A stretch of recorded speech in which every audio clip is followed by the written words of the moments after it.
I didn't scream. I didn't slam the door. I just stood there in my brother's hallway, holding my 6-year-old son's hand, and said, "Okay, noted." Then I turned around, walked back to my car, buckled Noah into his car seat, and drove to a parking lot 3 blocks away. I sat there for 11 minutes. Noah fell asleep in the back, and I stared at the steering wheel and thought about how my mother used to say that the people who hurt you the most are always the ones you never expected. She was right.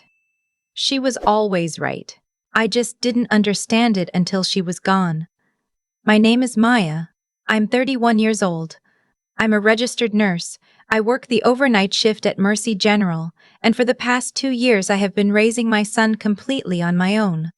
Noah's father left when Noah was 4. He didn't leave dramatically. He just slowly stopped coming home, stopped answering texts, and one Tuesday morning, his closet was empty, and there was a sticky note on the kitchen counter that said, "I'm sorry, I can't do this." I kept that note for 3 months before I finally threw it away. I don't know why I kept it that long. Maybe I thought I'd need the evidence someday. I never remarried. I never even dated seriously after that. I worked nights, picked Noah up from school in the afternoons, made dinner, helped with homework, and fell asleep most nights on the couch, still wearing my scrubs. It wasn't glamorous. But it was mine. It was ours. My mother passed away 14 months ago. Breast cancer, diagnosed late, progressed fast. She was 63 years old, and she was the most quietly fierce person I have ever known. She didn't talk much, but when she spoke, people listened. She raised my brother and me by herself after our father left when I was 9. She worked 2 jobs for years. She never complained. She just handled things. When she got sick, I took every extra shift I could, flew home to Indiana 3 times in 8 months, and spent the last 2 weeks of her life sleeping on a cot in her hospital room. My brother visited twice. Both times he stayed less than 4 hours. He had work obligations. He had a really demanding schedule.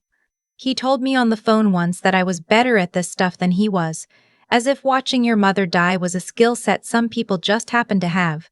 His name is Daniel. He is 36 years old. He married a woman named Renee 7 years ago. They have 2 daughters, Paige, who is 10, and Chloe, who is 8. They live in a 4-bedroom house in the suburb where we grew up. The same suburb where my mother lived. The same house, actually, that my mother owned. I'll come back to that. After Mom passed, there was a lot to sort through. I was exhausted and grieving and still working full-time because I couldn't afford to take unpaid leave. I had a small apartment in Columbus, about 3 hours from home. Noah was in 1st grade. Our life had a rhythm, a tight one, and I couldn't afford to break it. I packed my mother's personal things when I came back for the funeral. I took her photo albums, her jewelry box, a few books she'd kept since we were kids. There were also 2 file boxes in her closet, documents, bills, insurance paperwork, old tax returns. I didn't have the emotional energy to go through them right away. I sealed them with packing tape, loaded them into my trunk, and told myself I'd open them when I was ready. I wasn't ready for a long time. I put those boxes in my own closet, and I closed the door on them for almost a year.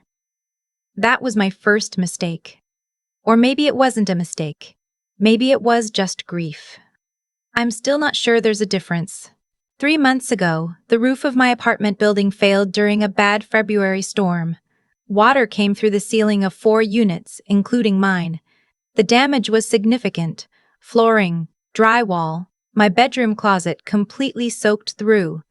The property management company was sympathetic but slow. They put me and Noah up in an extended stay motel for what they said would be about a week.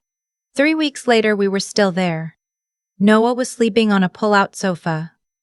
I was driving 40 minutes each way to his school. The motel's Wi-Fi cut out every night at 9, which meant I was doing my continuing education requirements on my phone in a parking lot. I called my brother. I told him what happened. I told him it was temporary, that the apartment would be ready within another 2 or 3 weeks, that I just needed somewhere stable for Noah to sleep and do his homework. I wasn't asking to move in permanently. I wasn't asking for money. I was asking if we could stay in his 4-bedroom house, a house with a finished basement and a dedicated playroom, for 2 to 3 weeks maximum. There was a pause. Then Daniel said, "Let me talk to Renee." He called back the next morning. "It's just not a great time," he said. "The girls have a lot going on. Renee's been stressed. We don't really have the space." I was quiet for a moment. I looked at the motel room, at the fold-out sofa where my 6-year-old had been sleeping for 3 weeks, at the plastic-wrapped cups on the bathroom counter. "You have 4 bedrooms," I said, "and a basement. It's just not a good time, Maya. I'm not asking forever. I'm asking for 2 weeks." Another pause.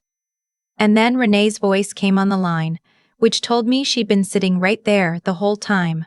"Maya, we love you, but Noah's at that age where he's really loud and the girls have school and activities, and honestly, our routine is really important to us right now.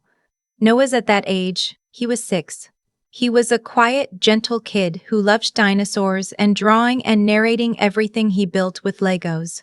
The loudest thing about Noah was his laugh, and his laugh was the best sound in the world." I said, "Okay, I understand." And then I hung up. I drove to that parking lot 3 blocks away.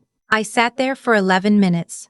And I thought about my mother, who had worked 2 jobs so that Daniel and I never went without. I thought about the fact that we grew up in that house, that my mother had lived in that house until the day she went into the hospital and never came back out. And then Noah made a small sound in the back seat, and I took a breath, and I drove back to the motel. I did not cry. Not that night. That came later. About a week after that phone call, I finally opened my mother's file boxes. I don't know exactly what made me do it that particular evening. Noah was asleep on the pull-out. I couldn't sleep. I pulled the first box onto the motel table and started going through it, mostly looking for anything related to her estate. She'd had a small life insurance policy, and I'd been waiting on paperwork from the insurance company. The first box was mostly old utility bills and medical records. The second box was more organized. My mother had been methodical about documentation in a way I never fully appreciated while she was alive. There were folders labeled in her handwriting, neat capital letters in blue pen. I found one labeled IN Seriance. Inside was a copy of her original life insurance policy. She'd taken it out in 2009, when I was 16 and Daniel was 21. The face value was $240,000. The named beneficiary on the original policy was listed as both of her children equally, Daniel and Maya Calloway, 50% each. I set that page aside and kept looking.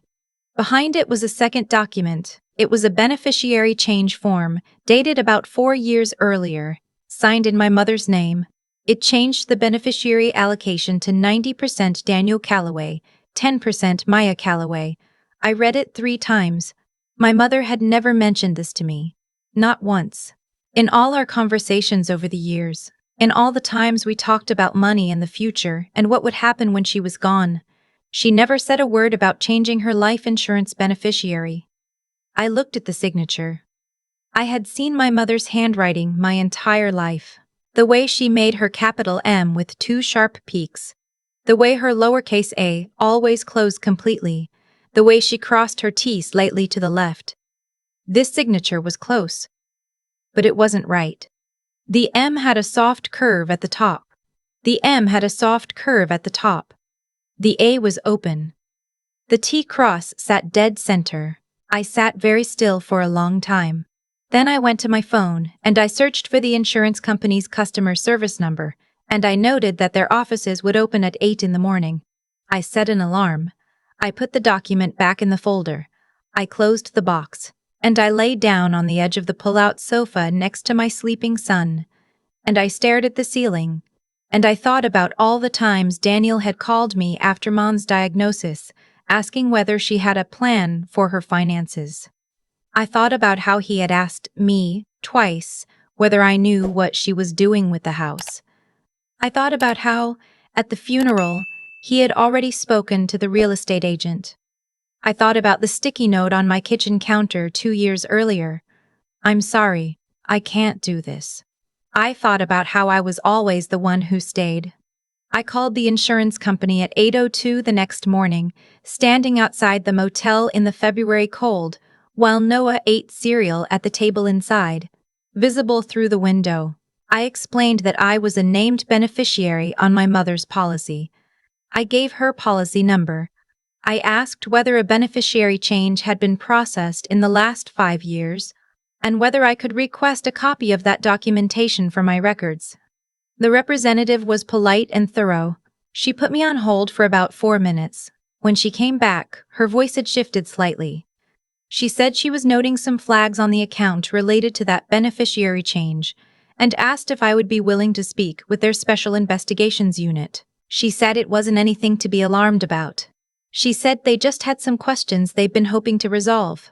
I said yes. They called me back within 2 hours. The investigator's name was Tom. He had a calm, even voice, and he asked his questions in a very organized way. He told me the company had initiated a review of the beneficiary change on my mother's policy approximately 8 months earlier, after a routine audit flagged the form as potentially irregular. He said the form had been submitted by mail with a notarization stamp. But when they had requested verification from the notary listed, the notary had no record of ever processing a document for my mother. He asked me if I had ever been present when my mother discussed changing her beneficiary. I said no. He asked if my brother had ever mentioned it to me. I said no. He asked if I would be willing to provide a formal statement and copies of any documents I had in my possession. I said yes. I said I could come in person if necessary.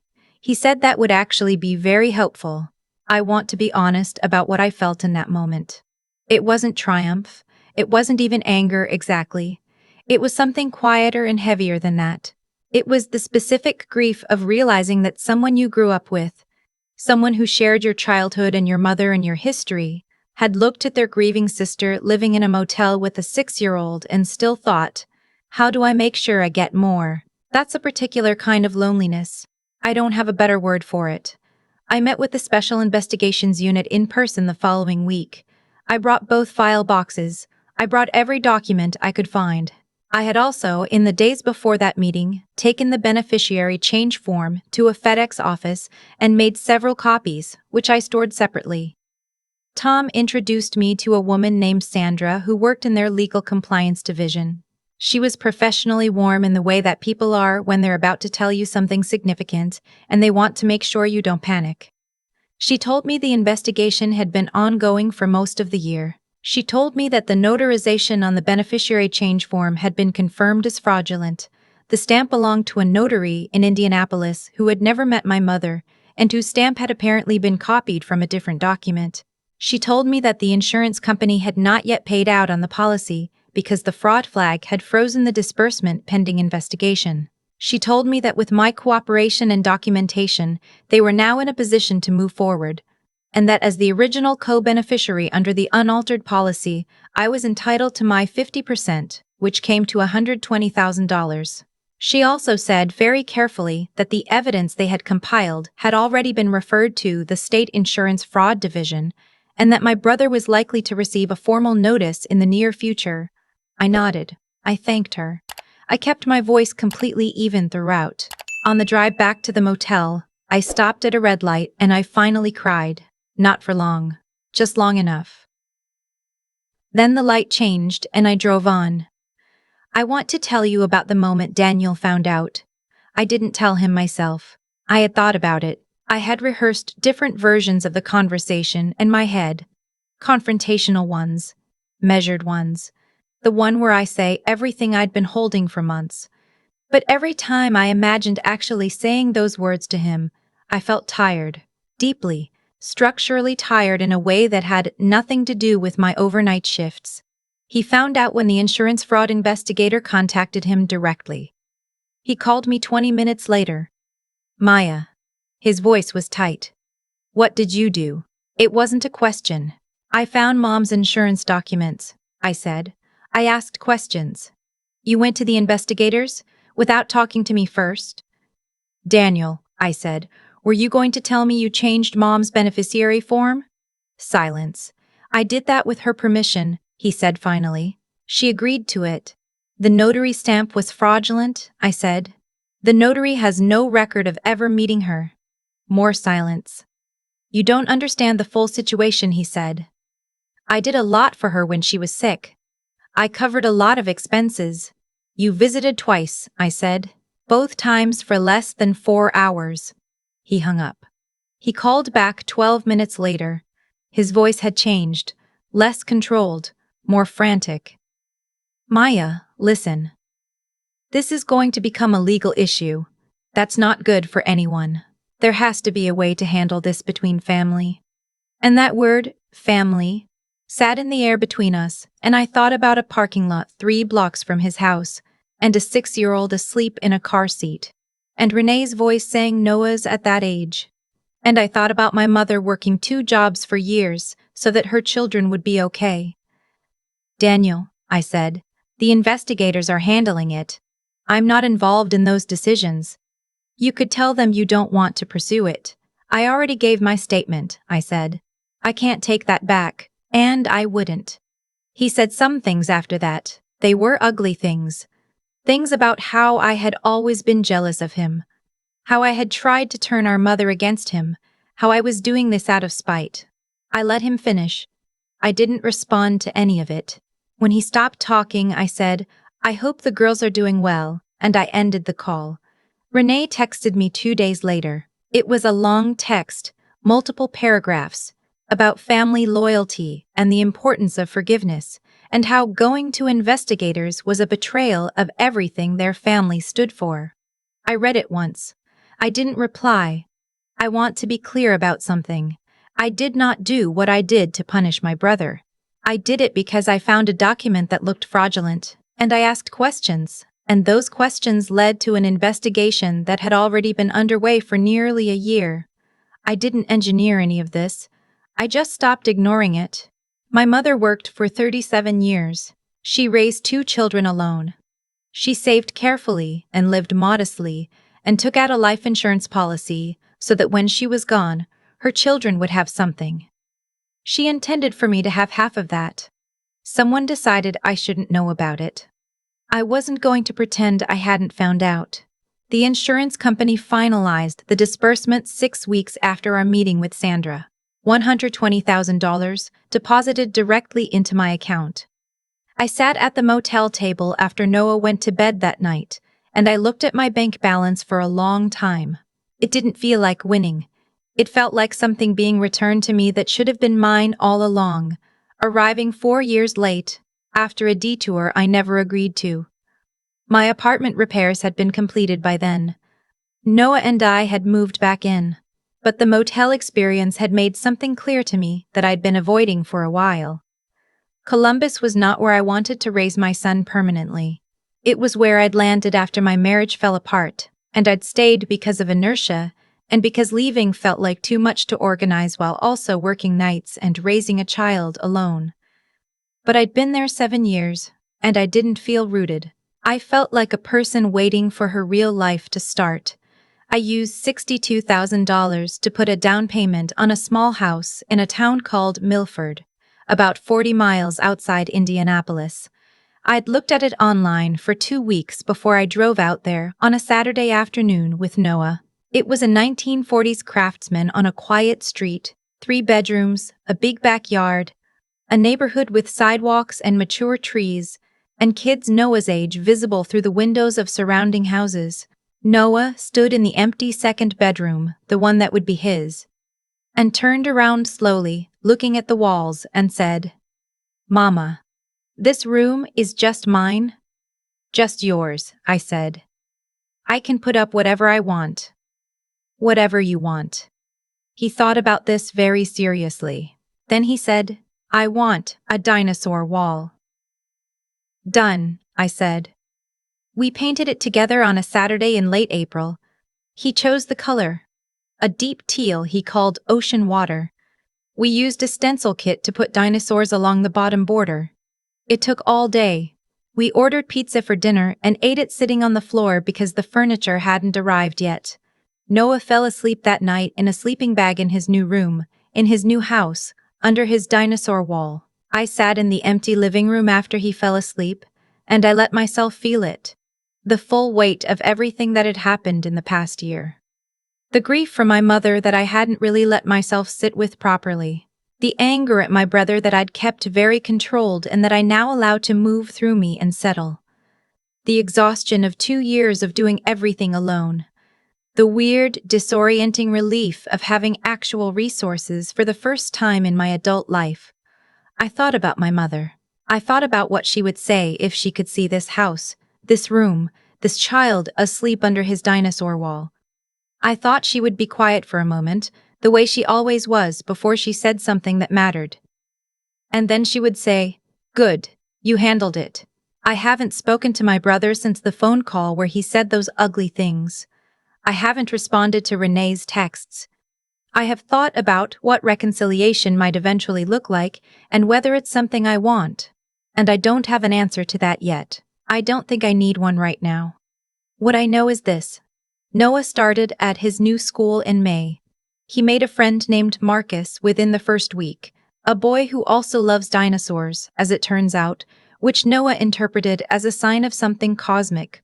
He comes home with dirt on his knees now. He has a bed frame and a bookshelf and a window that looks out at the backyard. He knows this is his home. He has never once asked if he was the extra one. My mother's house, the house in our childhood suburb, the one my brother had been living in rent-free since Mom went into the hospital. That situation resolved itself as part of the broader legal process. The details are still being worked through, and I've let the lawyers handle it. I'm not interested in revenge. I'm interested in what's fair. I started the day shift at a hospital 12 minutes from the new house. I sleep at night now. That sounds small. It is not small. Last week, I sat on my back porch on a Tuesday evening while Noah played in the yard. The light was doing that late spring thing where everything looks like it's lit from inside. Noah was narrating some elaborate game involving a stick, 2 rocks, and apparently a diplomatic crisis between warring dinosaur factions. He was completely absorbed in it. I had a cup of coffee. I watched him. My mother used to sit on the porch of our childhood home the same way, just watching the yard, quiet, present. I used to think she was resting. Now I think she was doing something more deliberate than that. I think she was making a record of it, filing it away. This is real. This is mine. This happened. I am doing the same thing now. Noah looked up from his game at one point and squinted at me across the yard. "Mama," he said, "are you watching me?" "I am," I said. He considered this. "Okay," he said, and went back to his dinosaurs. The coffee was hot. The yard was green. The light was going gold at the edges. I didn't cry. I didn't need to. I just stayed right there. I used to think that fairness was something you had to fight for loudly, that if you didn't raise your voice, if you didn't demand and push and make yourself impossible to ignore, the world would simply pass you over. I spent a long time believing that quiet people finished last. Maya changed how I think about that. She didn't raise her voice once. Not when her brother told her there was no room for her 6-year-old son in a 4-bedroom house. Not when she sat in a parking lot 3 blocks away with Noah asleep in the back seat. Not even when she found that document in her mother's file box, the one with the signature that wasn't quite right, and realized what had been taken from her while she was busy grieving and working nights and doing everything alone. She just asked questions. Careful, honest questions. And she let the truth do what truth does when you stop standing in its way. That's not passivity. That's a specific kind of intelligence. The kind that understands the difference between reacting and responding. Reacting is loud and immediate and satisfying for about 30 seconds. Responding takes longer. It requires you to sit with something uncomfortable, to look at it clearly, to understand it before you act. Maya responded. Every single time. There's a principle at work in stories like this one, and it has nothing to do with luck or fate or anyone watching from above keeping score. It's simpler than that. The choices people make, how they treat others, what they take that isn't theirs, how they act when they believe no one is paying attention. Those choices create consequences that are structural, not supernatural. Fraud leaves a paper trail. Neglect leaves a record. Cruelty leaves witnesses, even when the only witness is a 6-year-old boy who will remember, for the rest of his life, that his uncle said there was no room for him. Daniel didn't lose because karma came for him. He lost because he made provably fraudulent choices, and an insurance company had already been investigating for 8 months before Maya even opened that box. The machinery of consequence had been running quietly the entire time. She didn't set it in motion. She just stopped being unaware of it. What I take from Maya's story is something about the relationship between character and outcome. She was the daughter who stayed. She was the sister who showed up. She was the mother who drove back to the motel and made dinner and helped with homework and kept going when there was no particular reason to believe things would get better. She didn't do those things because she expected a reward. She did them because they were right. And that consistency, that steady, unglamorous faithfulness to what was decent, meant that when the moment came, she had nothing to hide. She could walk into an investigator's office with 2 boxes of documents and answer every question without hesitation. Integrity isn't just a moral quality. It's a practical one. It means you never have to remember which version of the story you told. Noah has a dinosaur wall now. Teal with stenciled dinosaurs along the bottom border. He chose everything himself. And that room, chosen, painted, owned, is worth more than any inheritance. It's proof that his mother built something real, on honest ground, that no one can take a signature to and quietly transfer away. That's what staying quiet and staying true actually looks like in the end. Not a parking lot, not a motel room. A backyard in the late afternoon light, a cup of coffee, a boy narrating his dinosaur diplomacy to no one in particular. I didn't cry watching this. I didn't need to. I just stayed right there,